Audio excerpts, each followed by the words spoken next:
Being a geek is pretty chic nowadays. But it wasn't always that way. I distinctly remember a time when I would have gotten a swirly for admitting that I liked Doctor Who. So what's it like growing up in Mississippi and being a total nerd?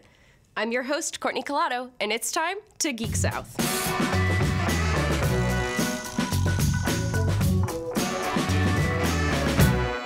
I was kind of raised to be a nerd. I mean, some people in the South, I would imagine, they kind of have to discover that whole type of thing for themselves, but my parents are both nerdy, geeky type people, so I was raised that way. I mean, I always did nerdy things like just reading books all the time. I was obsessed with dinosaurs. When I was in like 3rd and 4th grade, I had this huge dinosaur collection, and there's this photo of me with like hundreds of dinosaurs on the kitchen table, and I'm like, yeah. I have like this smug look on my face. I was in 4th or 5th grade. My teacher had sent a note home saying, it's like, if you could please have your son not be reading Stephen King books at school. My mother wasn't too happy about that one. Just like, you can read whatever you want. I guess PBS kind of got me into the earlier sci-fi shows like Doctor Who. I would eventually watch Star Trek really late. I would stay up with my mom, and it just blossomed from there. Growing up in school, I was definitely, I wouldn't say one of the weirdest kids in the class, but I was definitely one that other kids would kind of think I was a little bit odd. I used to be real big with Yu-Gi-Oh! Did you play the game?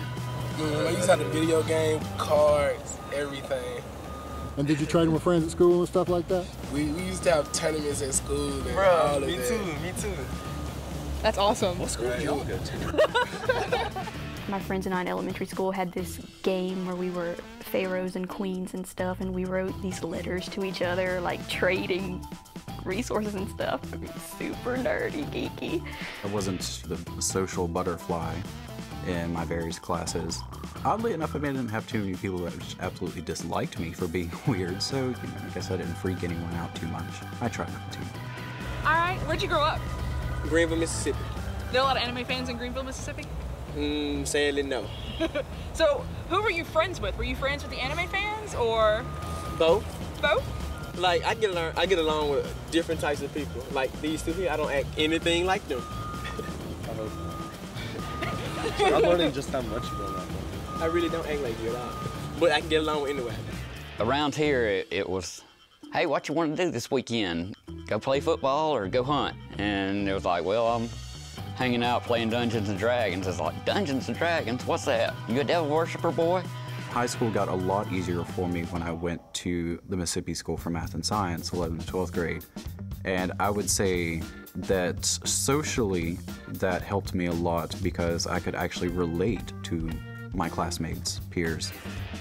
Well, growing up in the South, we didn't have the internet or Facebook and all that back then. We didn't know how to network. Basically, our network was if you seen a guy with a Dungeons and Dragons book, you're kind of like, hey, you play? And you're like, yeah.